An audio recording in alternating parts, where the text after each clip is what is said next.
Support for Another Round comes from Texture, the app that gives you unlimited access to over 200 magazines like Ebony, Teen Vogue, National Geographic, and more.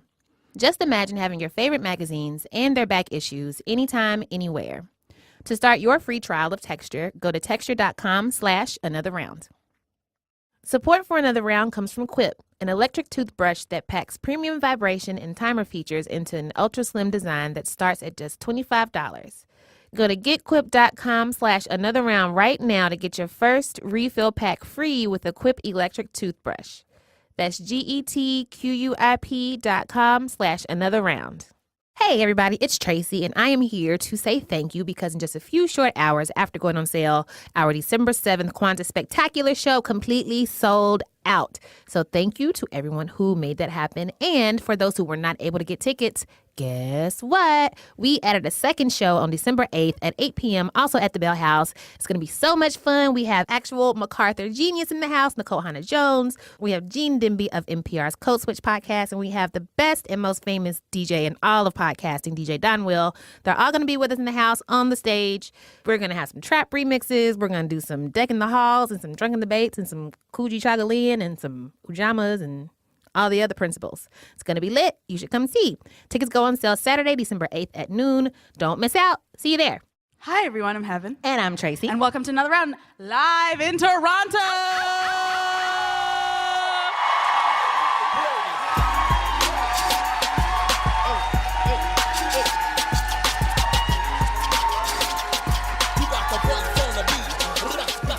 Okay, so on the show today, we have brilliant artist Maria Qamar, Whoop, whoop. a.k.a. HateCopy, you better know. Writer extraordinaire Scaachi Koul. Yeah. And also, Tracy's joke time might be making a return. What? Okay. I guess I better find a joke pretty soon. So we have so much stuff. So much stuff. Yes. So let's get the show moving with our first guest. Our first guest is an auntie's dream or worst nightmare. She's a Daisy pop artist from here in Toronto. Please welcome to the stage HateCopy herself, a.k.a. Maria Qamar.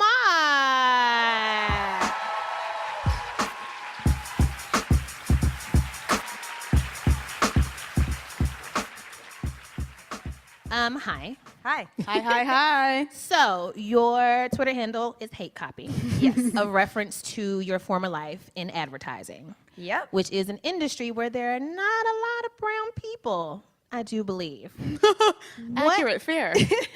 What is the wildest microaggression or macroaggression you have experienced while working in advertising? Yep.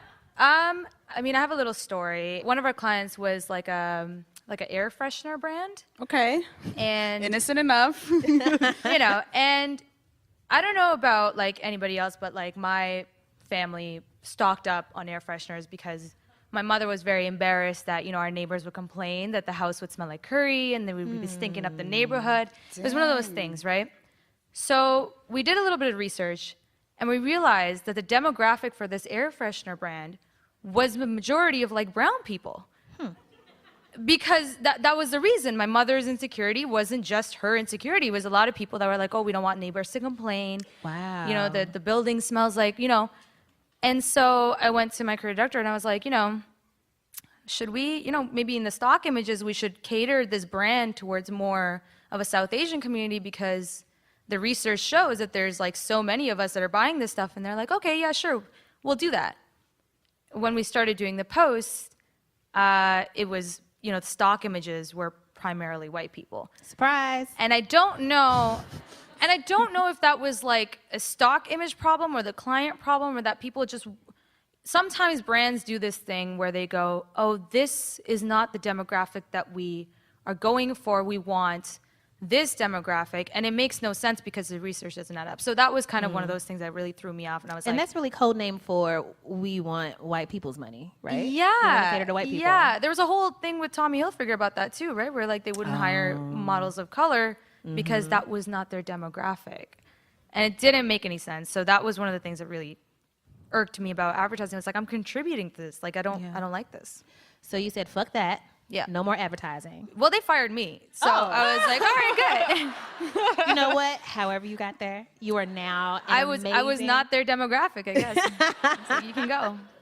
So you are now a very successful, very accomplished, and talented artist. Hey. I'm always very interested as somebody who only recently got the courage to start calling herself a writer out loud. When did you first call yourself an artist? Do you remember that moment?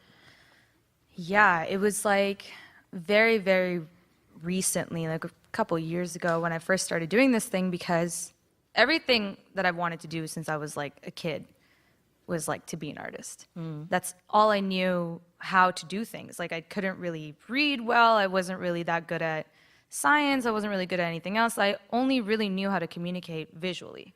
What were So- you drawing back then? Or what was your visuals back then? Well, I started out drawing characters from Aladdin because it's Aladdin. But back home, and I was born in Pakistan, so back there, Aladdin was actually filmed, like it was dubbed in Hindi and Urdu. So I was like, oh, this makes sense. The characters are brown and they're speaking Urdu and all the songs are in like Hindi and stuff. And then I came here and somebody was like, a whole new world, right, Maria? And I'm like, what the hell is that? And it tripped me out because I didn't know that Aladdin was like a American, like a white people interpretation of where it's supposed. And it just Talk threw me about off. culture shock. I haven't seen it. I haven't seen the English version of Aladdin. Still? Yeah. Oh, I man. refuse. I'm like, no, it's gonna ruin my childhood. I can't do it. So Aladdin, and then then when I came here, I used to get bullied a lot. So, as I said, I'm not really good at writing or whatever other things. I only really know how to communicate visually. So I would go home, and a lot of kids back then, they used to keep like journals. That was like a Lizzie McGuire, like whatever in those like shows. They would like keep like Dear Diary. And so I would go home, and instead of like journals, I would have sketchbooks. So I would draw like a comic panel of what happened that day. So if somebody was bullying me, I would draw out the person bullying me, but then I would change the outcome. So I would have the last laugh. Word. Yes. Right? So I would throw something at them, or I would push them off a cliff. Smoke It's very bomb. dark. It's like, I disappear. yeah. I love that though.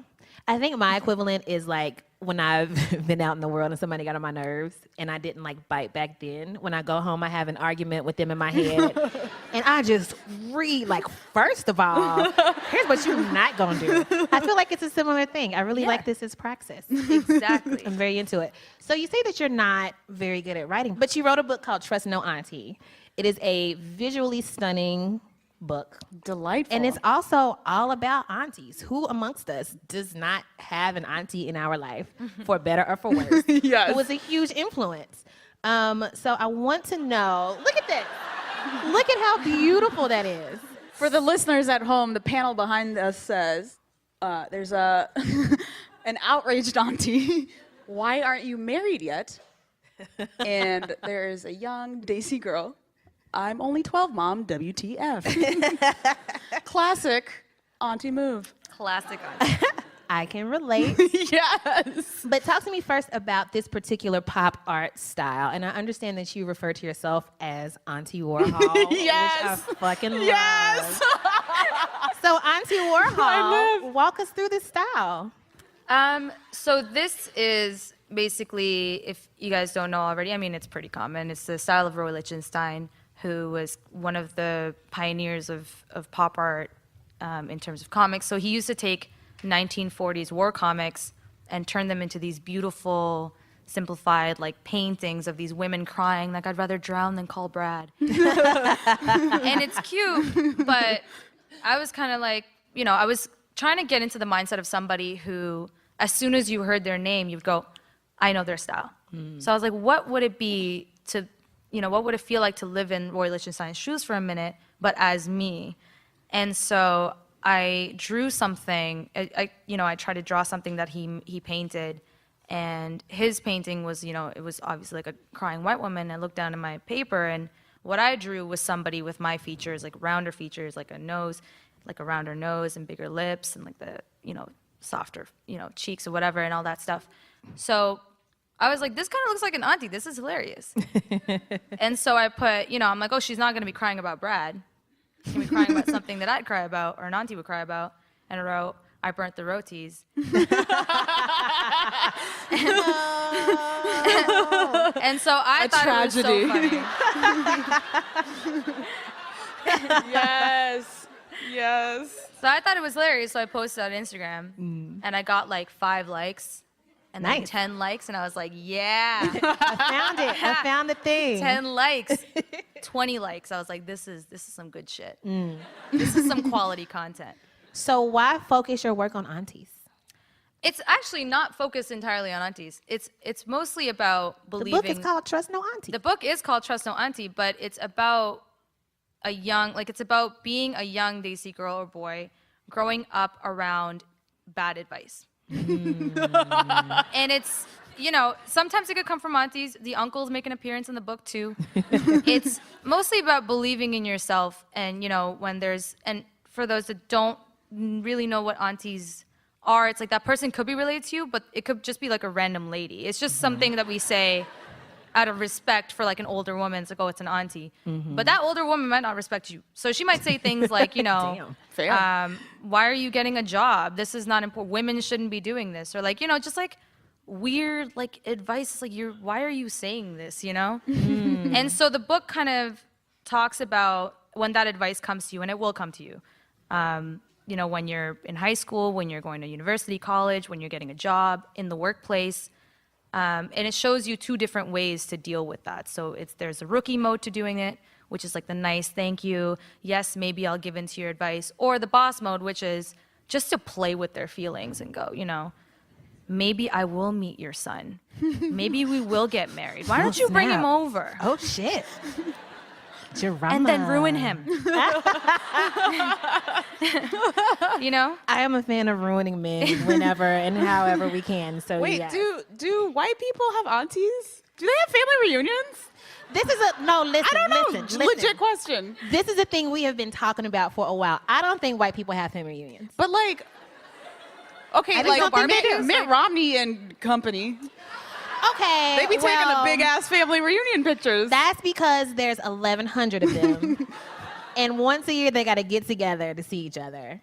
It feels like, to me, auntie feels very familiar, even though I have my very specific like Ethiopian auntie tropes. Like ours are, it's probably gonna be like over coffee instead of tea. Yeah. Those are our specialties. I feel like all my Black American auntie tropes are, she makes bomb potato salad. There's the cool one who might go to the club with you. There's the snitch who will tell on both of y'all because y'all went to the club. So I want you to talk to us about the different auntie types. So there's the CEO auntie, The boss auntie. the boss auntie. There's the Bollywood auntie, the soft auntie. Do you have a favorite type of auntie? Right now, my favorite type of auntie, it's the soft auntie because that's what my mom is becoming. My mom used to be the Bollywood auntie. She used to cry over everything and just start drama.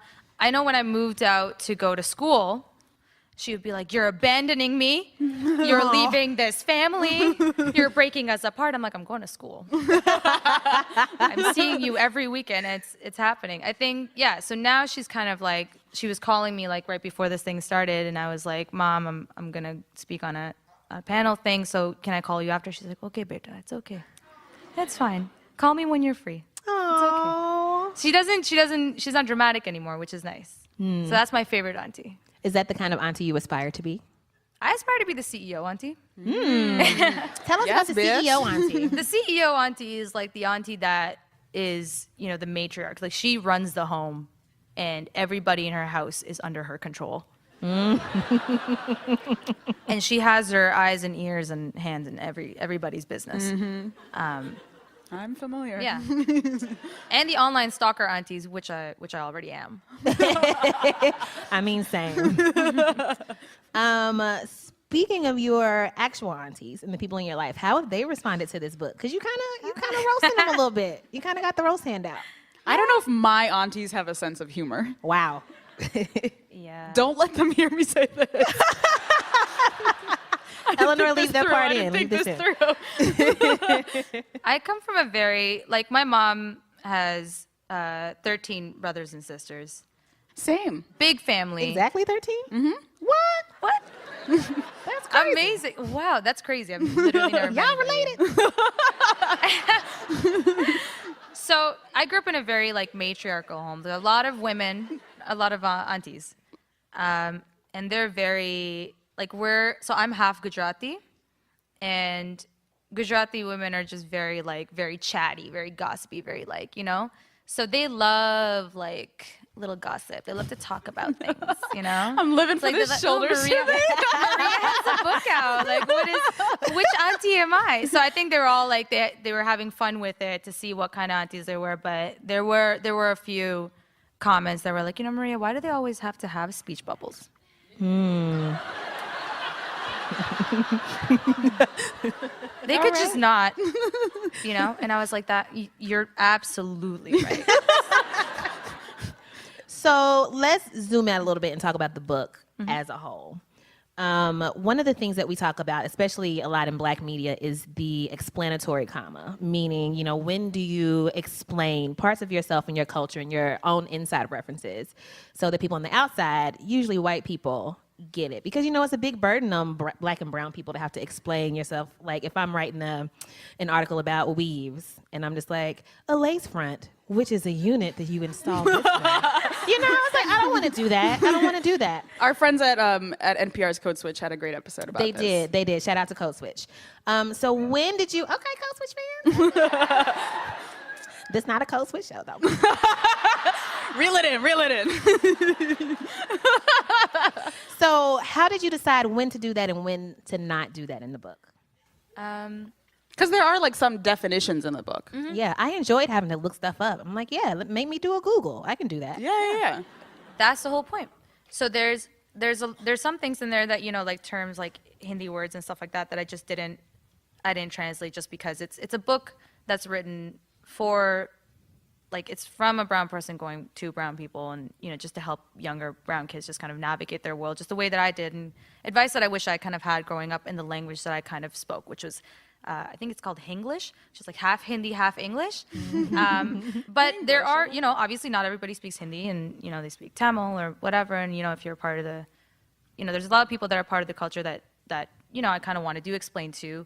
But it is one of those things where, like, the idea was to make it so it's a conversation between us, just to kind of go, guys, let's just take a second and, like, this shit is crazy, right? Like, you know, to kind of just talk about things that are happening to us and about us in the media and in our community and stuff like that. So when I do explain things, it's, you know, here and there, but the idea is to have people Google what a lot of the insights and jokes are and what it means. I kind of want somebody who's not part of this culture to take the book and go, what does this even mean? I'm going to go ask my friend. Yeah. And that starts a conversation that's beyond butter chicken and yoga. Like, you know, you kind of, you're forced to learn more about us.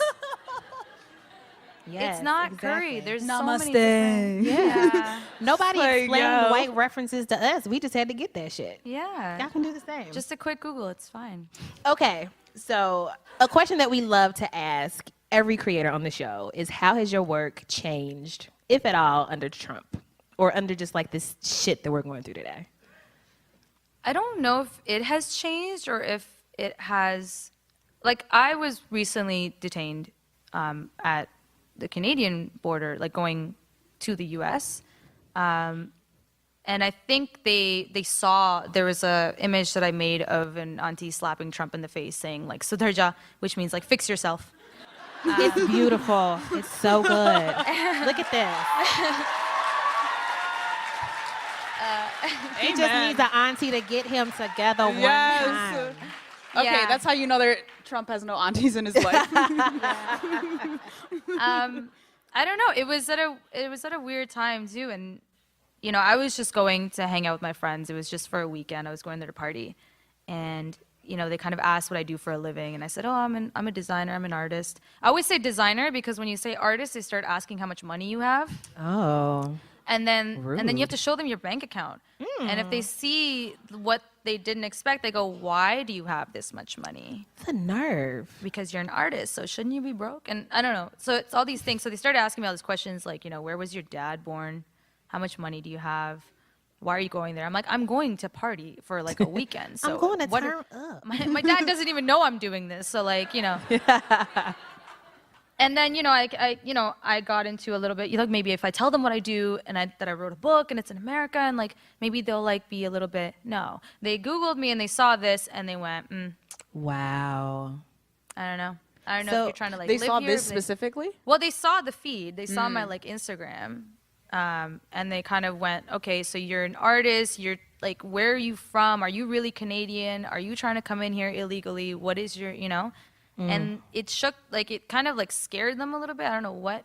I think because people you are had something to generally say. scared of artists. Yeah. So did this incident make you want to do less political work, or did it like stoke a fire for you to do more? Oh, be like, fuck y'all. I think immediately after I got, like basically banned from America, I basically went to the AGO, which is the Art Gallery of Ontario, and I did an installation that was called like the Republic of HateCopy, and I turned like a floor of the gallery into like a customs area / detention room. Damn. And I turned it into an experience. about where- 'em. Yeah, so people can come in and be treated in the way that I was treated, Wow. and How was that? people were pissed off. They were mad at me. They're like, "What is this? Is degrading." I'm like, "Exactly. This is my life." Right. I love it. I love it. Maria, thank you so much for being here with us, sharing your art with us. Please don't leave. We're going to have some more fun later. Yes. Very quickly, tell folks where they can find you and your work online. At HateCopy on Instagram, or at www.hatecopy.com, or any bookstore you can go and find Trust No Aunty. It's there. It's so good and it's so beautiful. Thank you so much, everybody. Maria Qamar. Thank you.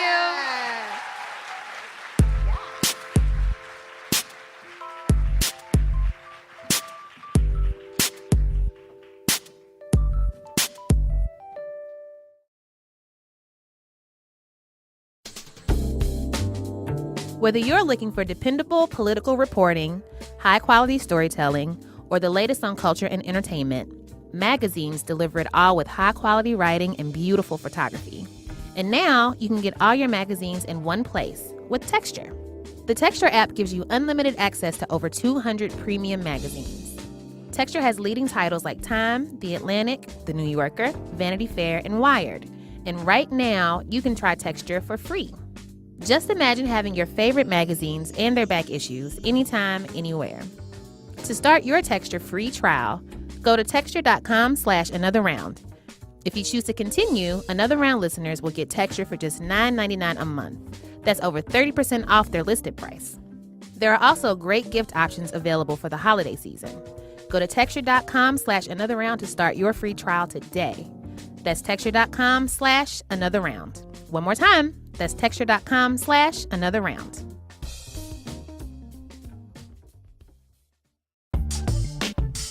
Here's something to chew on. Many recent studies suggest that having good oral health impacts your overall health, yet most of us don't brush our teeth properly. You can start brushing better today. Introducing Quip, the new company that's refreshing the way people brush their teeth. Quip is an electric toothbrush that packs premium vibration and timer features into an ultra-slim design that's half the cost of bulkier brushes. It's basically like Apple designed an electric toothbrush, but without the big price tag, because Quip starts at just $25. You have to see it and brush with it yourself. You can even subscribe to receive new brush heads on a dentist-recommended 3-month plan for just $5, including free shipping. Quip is backed by leading dentists and was named as one of Time Magazine's best inventions of 2016. They also won a 2016 GQ Grooming Award and made it onto Oprah's 2017 New Year's O list. Go to getquip.com/anotherround right now to get your first refill pack free with a Quip electric toothbrush. That's your first refill pack free at getquip.com/anotherround. GETQUIP.com/anotherround.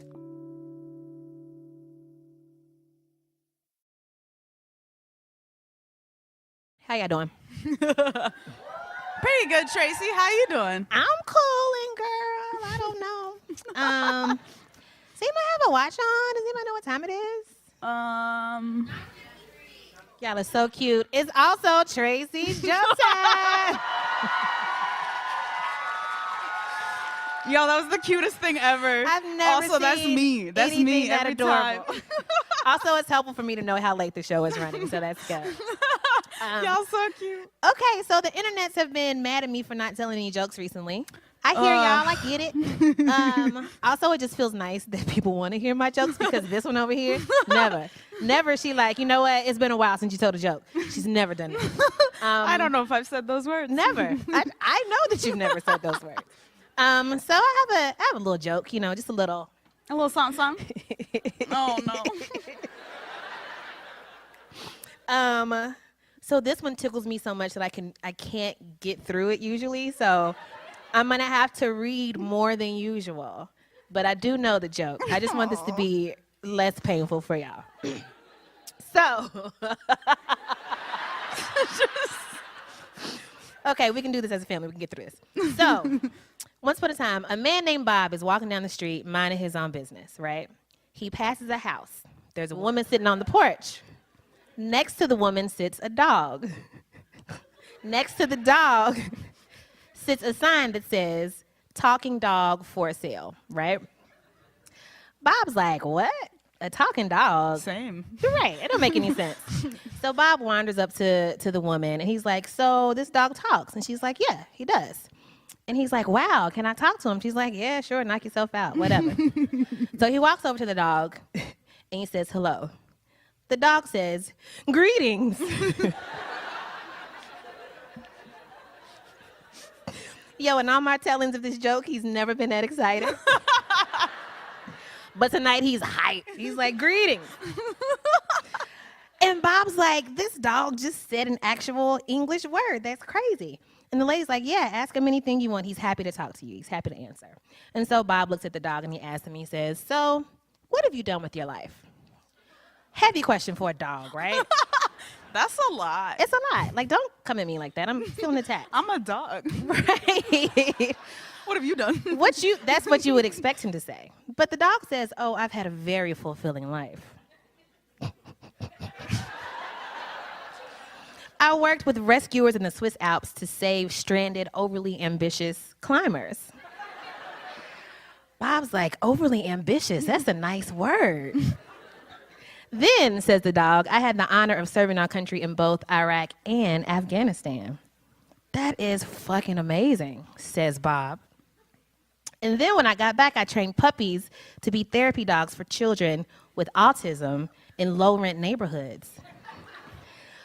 Get the fuck out of here. Bob is like, there's no way. And the dog's like, yeah, no, it's true. And now, in my spare time, I read to retired citizens at a retirement home, which is where retired people live. I said retired too many times. He's just listening. He's a good dog. He's literally a good dog. He's a good boy. That's not even the punchline. It just happens to be funny. So by now, Bob is like, this is fucking insane. And he looks at the woman and he's like, how can you sell this dog? First of all, he talks and he saves so many people. How can you just sell him like that? And the woman says, because he's a liar. That son of a bitch never did any of that shit. Wow. Wow. Me as a dog.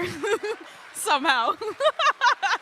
The moral of the story, ladies and gentlemen, is that men lie like dogs, and sometimes dogs lie like men. I will allow it, Tracy McGee. I will allow it. All right. Thank you for allowing that. Wow. I did a better job than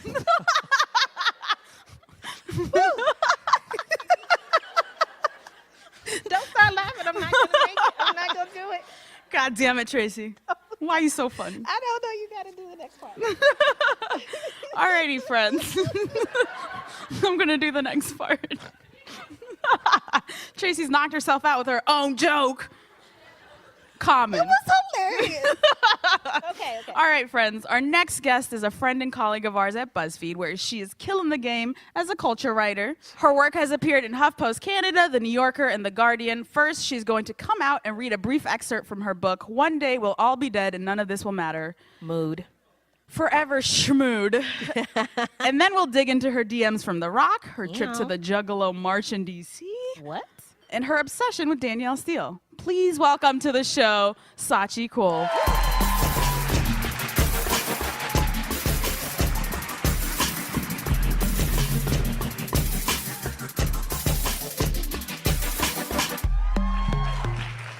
How am I supposed to follow that fucking dog joke? I'm gonna read from a chapter called Fair and Lovely, and I hope you like it. But if you don't, I don't care. My race didn't seem like a problem until 9/11, or at least I never noticed a difference beyond forgettable microaggressions. I watched the towers come down while pulling my socks up in the living room, getting ready for school. Mom sat stock still, watching in horror, and I remember this only because it was the first time she wasn't rushing me to catch the bus. She sat in the living room on the coffee table, a wooden spoon held aloft, her face frozen in fear. When we got to school, my 5th grade teacher made us sit around her in a circle and tried to explain what had happened. But mostly, she asked us to give her our impressions. It boiled down to some bad guys taking over a plane. It was very die-hard. And the only thing that was out of the ordinary was that our teacher wanted to discuss the news, which we would have otherwise ignored. Buildings fell all the time. Wars happened. I understood the news to be a dark thing to watch. I didn't worry. But the older kids get, the more context they have about the world. And holy shit, those contexts end up being really racist. At a day camp the following summer, I tried to sit with a group of girls I was desperate to be friends with. Their ringleader was a few years older than us, and she was impressive. After all, her cousin was a backup dancer for Britney Spears. There was no way to verify this, but I remember him looking vaguely Hawaiian, and so did she, so I guess there's no way to find out for sure. I followed them around for a few days during activities, running in circles, throwing ourselves on padded mats, unstructured hair braiding time, until I steeled myself to sit with them for lunch. My mom always packed me white food, things that wouldn't be embarrassing. Sandwiches, apples, disgusting. Rice Krispies, juice boxes, fruit roll-ups. Once, my friend Kayla brought split pea soup and was teased so relentlessly that I hugged my mom extra tight that night for never packing me khichdi, even though I loved it. So that day I brought my lunch bag and sat in the grass with them. But one girl turned to me, flipping her very long brown hair over her shoulder, and asked, "Why are you sitting with us?" "Why not?" I said. "You're brown." Oh, I thought, that's what it is. This was the difference felt but rarely spoken. This was why certain girls just didn't want to be friends with me. It's why certain parents looked at me for too long. It's why everyone wanted to know where I was from. I was brown. Calgary didn't have a huge black population at the time, but I knew one black girl in kindergarten, and I knew that was the word for her. And there was a Chinese girl in the 1st grade, and she called herself Asian, so I knew that was the name for her. But for us, I never named it. Papa told me we were Kashmiri, which was good, because we were from the north. He told me we were of the Brahmin caste, we were descendants of pundits, literally meaning that we were smart and educated and worthy. Cultural history that wasn't necessarily true, but was certainly felt. He never outright mentioned that we were also some of the fairest in the country, and how our privilege was largely related to the sheer dumb luck of being physically lighter. But I'd figure that out soon enough. Papa talked about us as though we were the best India had to offer. That, however, doesn't matter when you just want to get through junior high. Some boys brought me a deodorant stick to help mask my natural curry scent. In grade 8, Joshua, a guy whose main vocation was eating erasers, called me Osama bin Laden's cousin. I took out my gold ruby hoops, the same ones my grandmother had worn, because they felt too obvious. I didn't follow my friends into a yoga trend.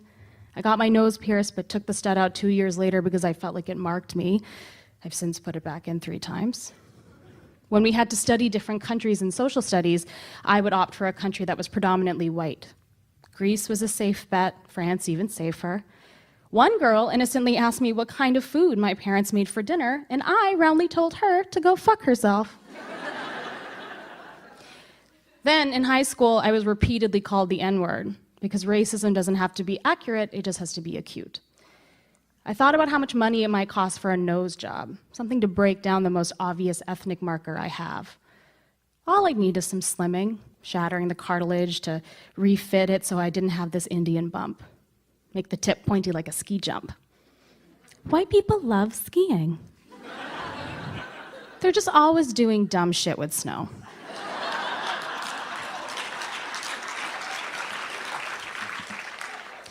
I avoided the sun because though my skin is a sickly yellow in the winter, it becomes a deep golden brown in the summer. I pushed against brownness through high school into university. When I moved to Toronto, the number of brown people I saw on a day tripled, and I resented it because they knew I was one of them, and I didn't want to be in this club. But then my niece, Raisin, came out looking like a girl I would have ordinarily considered my enemy. I would have wanted to be her friend because she's cute, objectively. Even I would have seen it at her age, if she were in my class, gliding through life like only a normal can. And so, her life would be, and is, different than mine, because her race is a footnote instead of the title. Unlike me or her father, Raisin isn't being raised Indian. Her only exposure to it comes from my parents, whom she sees twice a week. Her race seems tangential to her existence, hardly something she examines, but rather something the rest of us have put under a microscope from the minute she started gestating in her mom's insides. My parents felt blessed by her fairness, her light eyes, her distinctly white features. And I was 18 when she was born, and I objectively knew whiteness wasn't better, and yet, weren't we so lucky to have a little white girl whose life would never resemble our own? When Raisin was very small, I rubbed lotion on her belly after a bath and marveled at how different our skins were. Mine a dark yellow, black hair sprouting on my arms and hands, hers like milk and honey. It felt as if I was dirtying her, rubbing my skin against hers when hers was so good. I wrapped her in a little towel, and she looked up at me with blue eyes, the same kind I always wanted for myself. Thanks.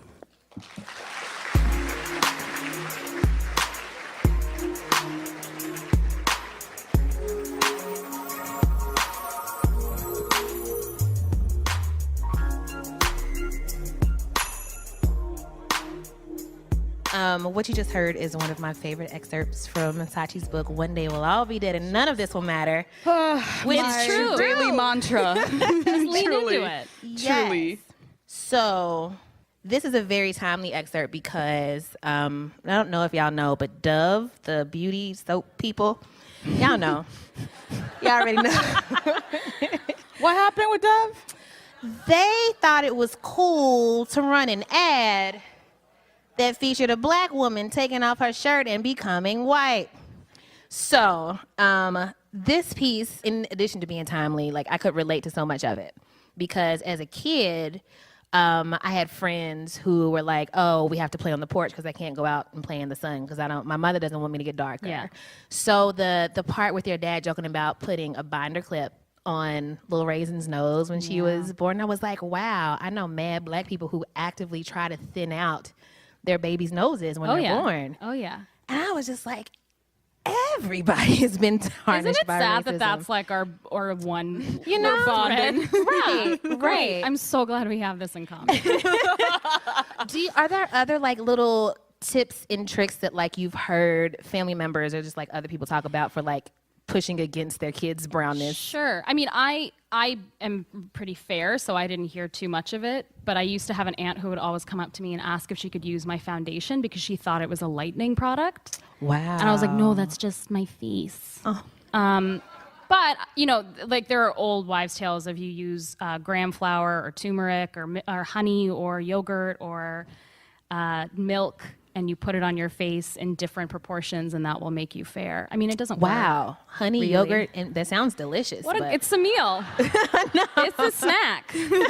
Delicious and nutritious, and will get you social capital. So, I mean, naturally, when you're born and raised in a white supremacist landscape, that shit like gets in your blood and it tarnishes you. And you say in your book that for a while you were pushing against your own brownness. Oh, yeah. When did you stop that? When and how did you stop that? I stopped when I realized it wasn't gonna fucking work. Like, that's a great way to stop fighting against your race when you're like, it's not gonna change. Which I wish my answer was some beautiful diatribe about like, I understood my power and I like really connected with my like chakras. No, it just like wasn't effective, and I'm like, well, I gotta do something with this, so like I might as well learn to like it. But now I get to wear bindis and yell at white women for it. So hey, shout out to making white people very, uncomfortable. very good for me.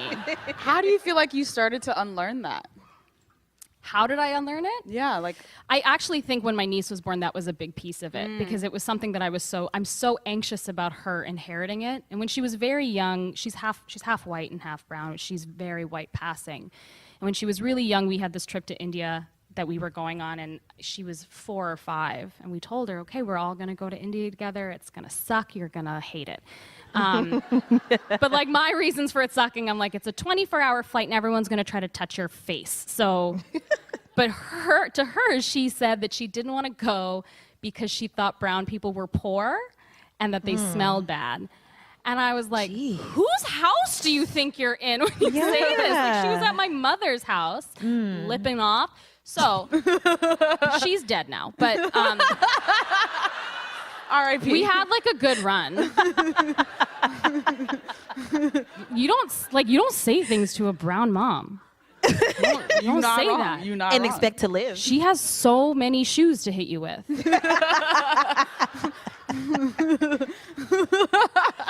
So you write, somebody can identify like a motherfucker.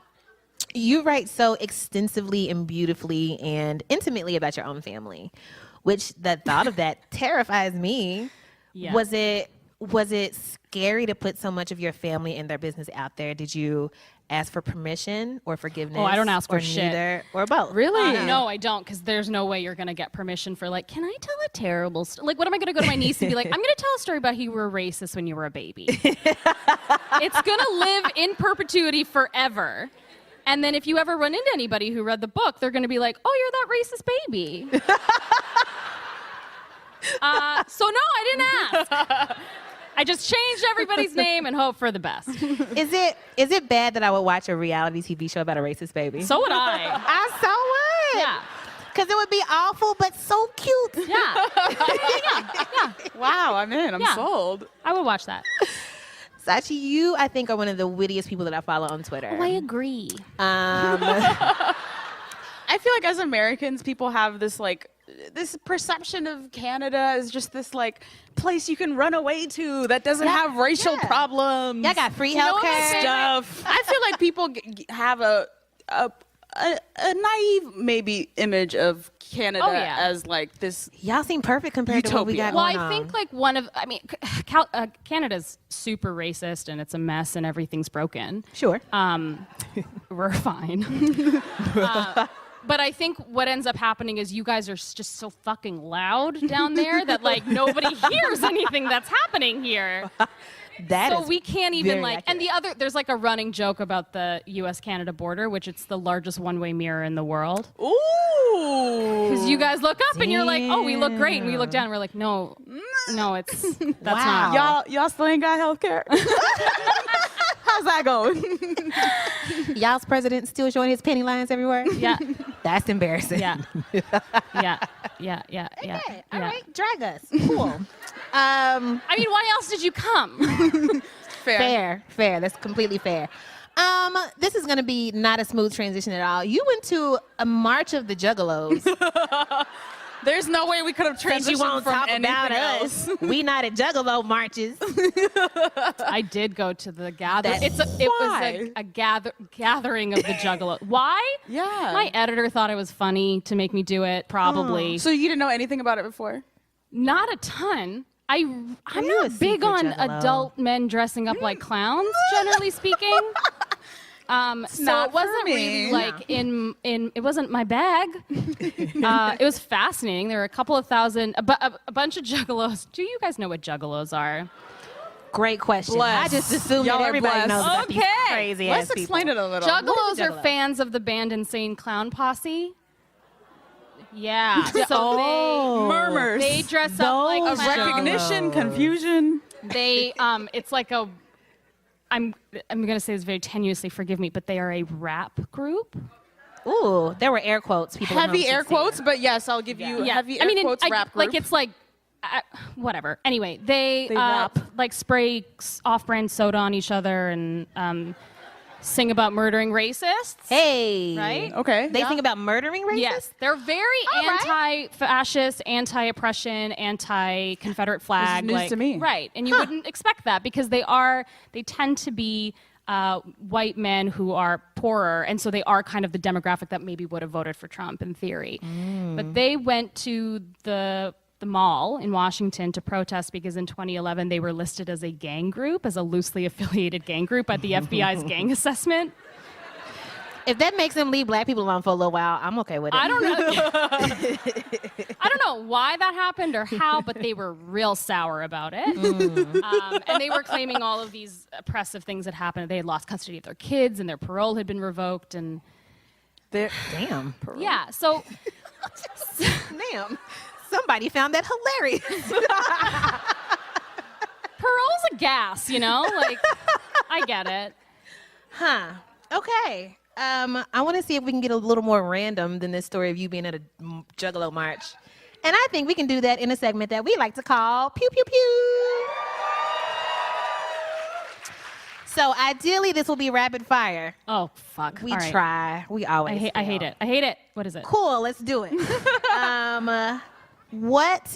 have a lot of strong feelings about Canada in general. Sure. What is your favorite thing about Toronto? And you can't say that it's not Calgary. All my friends are here. Oh. Yeah. And my mom isn't.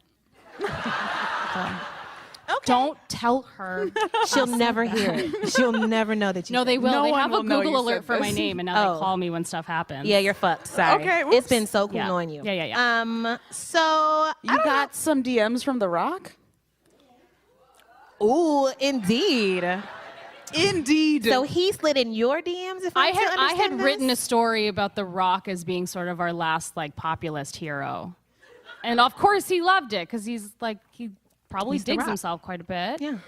And so he sent me a very nice DM, but what was also kind of weird is his mom emailed me. Oh my gosh, you are in there, girl. And like I watched a lot of wrestling as a kid, so I had like a pretty good, Yes. strong base knowledge of who like Mrs. Mavia was. Yes! Sent me an email. But the end of the email kind of suggested she thought I was being a bit of a pervert about the whole thing, which I was like, fair. Wait, no. no. Half the piece was like, check out this guy's whole upper body he business. knows what he's doing. Yeah, what he's selling. Yeah. She knows what he looks like. She was just gently scolding me from afar. Aww. We're married now. Yay. I learned that you have a fascination with Danielle Steele. I'm Ooh. obsessed with So her. Danielle Steele writes like 1 million romance novels. Yeah, she's like a horny ass don't know. 71-year-old white lady. She's 71 now? Oh yeah. Wow. So I just remember being like in middle school and going to the library, and there was just like this section that was all one woman, and I was like, "Who this bitch? I'm gonna read all of these." Danielle Steele. And I just wandered over it, and then I was 15 books later. Yeah. It's like, oh, the these same are day. a fun, predictable pattern. My mom used to have a copy of The Kiss on her bedside table for like years. And I didn't bedside table. exactly. And so I was like, whatever, what is this? And then I read it and I was like, oh my God. You sick idiot. Okay, so I tend to stay away from things love related in general. So the romance. I mean, Danielle genre. doesn't always write about love. Sometimes Yeah. I mean, like, I know nothing about her. I feel like I will never probably. Why convince me to read a Danielle Steele novel? I mean, I think for me it's a nostalgia thing because she was so present like when I was a kid. And I think English is my mom's third or fourth language. So reading came, I think, later for her. Now she seems to read, she's broadened her horizons beyond like hulking men on horses or whatever she was reading when I was a kid. But I think it's more nostalgia than anything. But her turnout, like she writes like 3, 4, 5 books a year. It's insane. She legit I don't had a even read whole that many section books in the a year. library, yo. I was like, who is this woman? Well, there's that article where they showed everybody what her desk looks like, and it's just a desk made of her own books. She has a desk made She of sure does. huge versions of her own I books. aspire to that level Baller of as shit. confusion. Yes. Yeah. Okay, we have to wrap. Tell the folks where they can find you and your work. My book is in all bookstores, and you can find me on Twitter at Scaachi, Scaachi. Woo woo. Fantastic.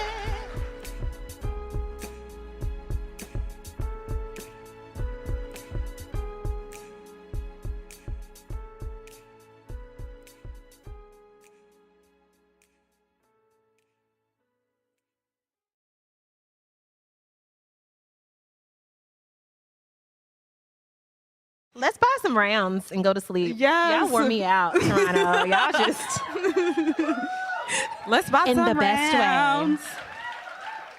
way. It's time to buy rounds. Can I go first? Because mine is a bit heavy. Ooh, okay. Let's Okay. talk about it. That was not a very elegant intro into buying rounds. Let's talk about it.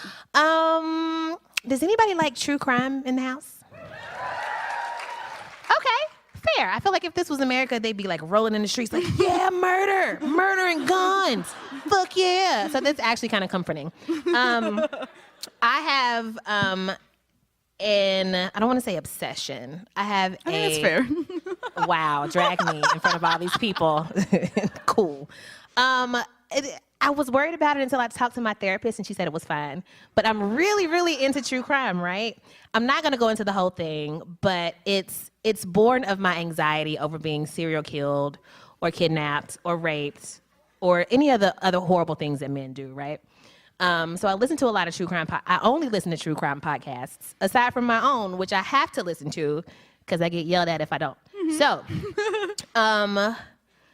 I have a lot of favorite true crime podcasts. I love the Misconduct podcast. My favorite murder is great. The Red Handed podcast is great. I could go one on one. Undisputed facts, all the best true crime podcasts are hosted by women because women have a higher stake in telling these stories, right? And so I listen to true crime because I really feel like it can keep me safe somehow. Like when I walk into a room, I'm not sitting with my back to the room. I need to see the exits. I need to see the doors. I need to see the windows. I need to see who's coming at me. If I'm on a train and somebody's looking at me a little too long, I'm getting off the train. I don't care what stop it is, you know? So it always keeps me in like hyper-vigilant survival mode. One of the things that I dislike about the true crime community, including podcasts, is that it's so white and so male. Like I tried to listen to true crime podcasts that dudes host. They're all assholes. Because a lot of them want to be like jokey and funny, but they're also talking about crime, which is highly racialized and sexualized. And these are white men doing it, and they don't know what they're doing. Like, they'll tell a story about like rape, and they'll make a joke, but they'll make a joke about the woman being raped, and that's not how you do it. Women will make a joke about the rapist, because that's who you should be Roasting. Yeah, for sure. So, my round today is for the only podcast that I know of that is hosted by a black woman, y'all. It is called, It's called Crime in Color.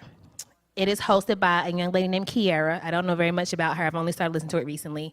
And I like this podcast because it's weird to say that there should be more representation in stories about death, crime, and murder, right? It's a strange thing, but it's also true because when you tell the story of something horrible that's happened to a person, you're doing a lot of things. You're bearing witness to something that happened to somebody that's horrible. And you're both being outraged that this thing has happened, and you're mourning the life that was lost. And we only mourn lives when we think of them as human.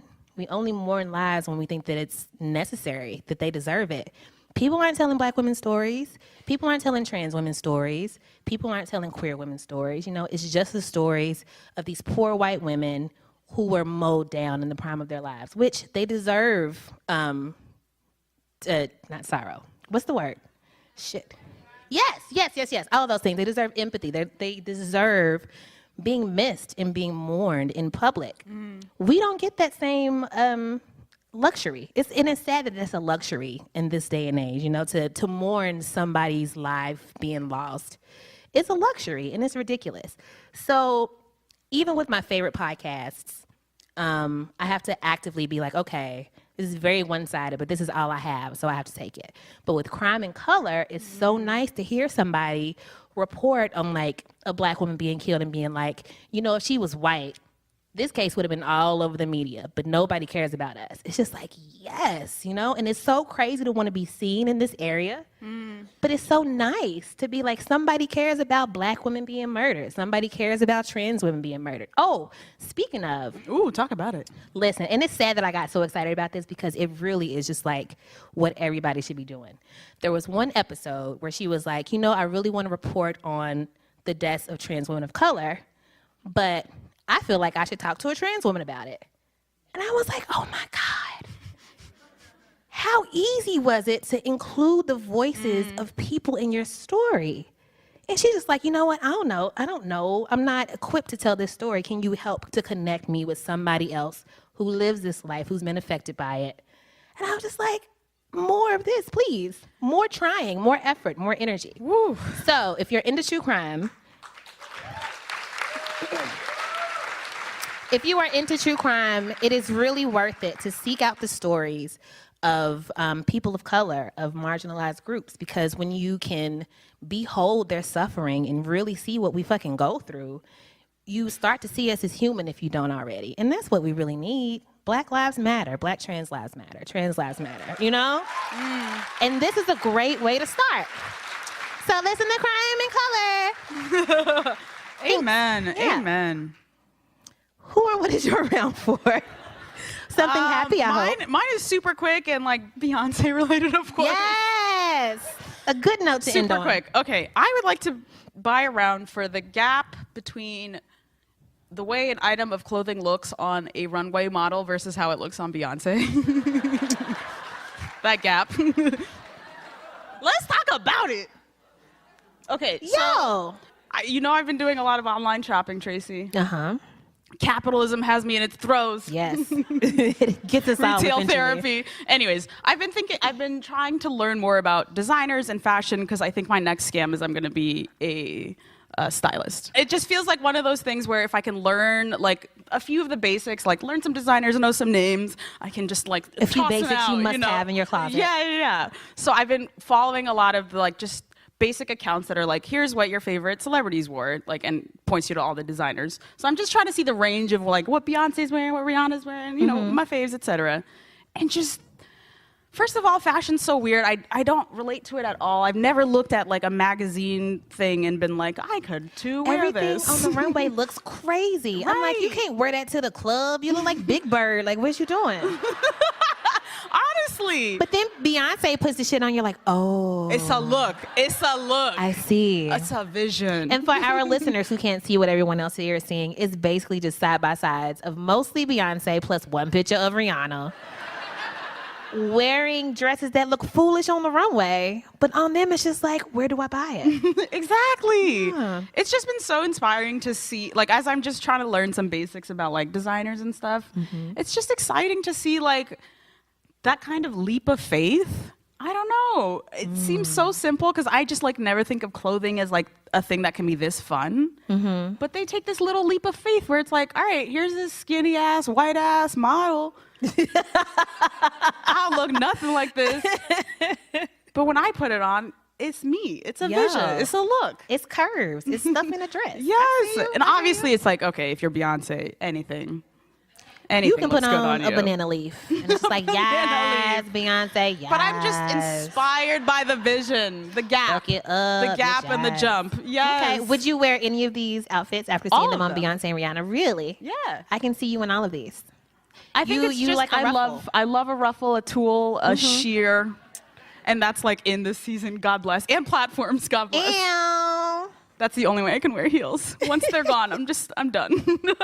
Anyways, so shout out to Beyonce and the vision between that gap. You know, Okay. when you're online shopping and it's just like random item of clothing on white model. Try to picture on Beyonce. No, the vision. This is how it's gonna look on me. It's a look. It's a look. I like it. I like So it. shout out to Beyonce, Rihanna, etc. The Gap. Not the Gap. The Gap. Heben, guess what we just did? Made We it. made it. Hey! Okay, we have to run through credits, and then y'all can go get blisteringly drunk or go home and pray. I don't know what your plans are later.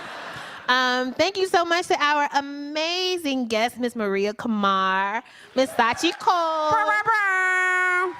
Pick up their books, Trust No Aunty, and One Day We'll All Be Dead and None of This Will Matter. Yes. Available wherever books are sold, I guess. What's that, like a bookstore? I don't know. I don't know how you buy books up here. They still make those. Thank you so much to Will Denovia and everyone here at the Hot Docs Podcast Festival for having us. Woo-woo! Our first time in Toronto was a blast. Shout out to the Pod Squad. Yes, group air horn. Hey. This show was produced by Eleanor Kagan and Nina Potuck with production support from Maggie Schultz, Agarinesha Shagray, and the rest of the Pod Squad. Y'all, drink some water, take your meds, call your person, get a therapist, get a tune-up, make sure everything is all right in there. You got any final Back things? up your data. Keep preaching this word, and no one listens. I have not backed up my. I know y'all ain't backed up your data. Show of hands. I know. Go do it. Damn it. Back up your data. Love somebody. Love yourself. Thank you and good night, Toronto.